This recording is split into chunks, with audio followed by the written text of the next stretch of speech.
Janshakti news, जनतेसाठी जनतेसोबत।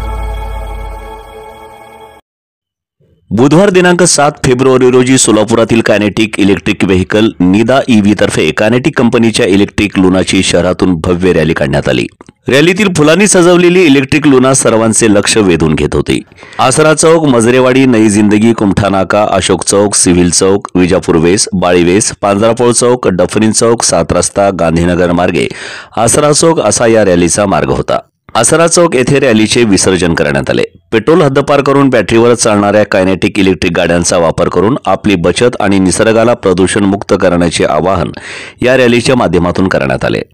प्रारंभी संभाजी ब्रिगेडचे पश्चिम महाराष्ट्र अध्यक्ष श्याम कदम यांच्या हस्ते रॅलीचे उद्घाटन करण्यात आले।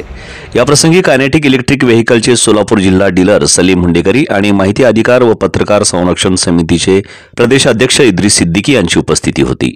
याप्रसंगी बोलताना सलीम हुंडेकरी यांनी प्रदूषण मुक्त पर्यावरणासाठी इलेक्ट्रिक वाहनांचा पर्याय उत्तम असल्याचं सांगून इलेक्ट्रिक व्हेकलचे महत्त्व पटवून दिले। तसेच खास व्यावसायिकांसाठी आणि शेतकरी बंधूंसाठी कायनेटिक इलेक्ट्रिक लुना लॉन्च करण्यात आली असून ती किती मजबूत आणि किफायतशीर आहे याची माहिती दिली। या रॅलीमध्ये राकेश भांगे, ऐश्वर्या भांगे, नाझिम शेख, वैष्णवी कोल्हापुरे, नूर शेख, अरिहंत वरखेडकर, अल्तमश शेख, अविनाश वरखेडकर, अहमद फुलमांबडी, रविकांत पाटील, आयान फुलमांबडी आदींचा समावेश होता।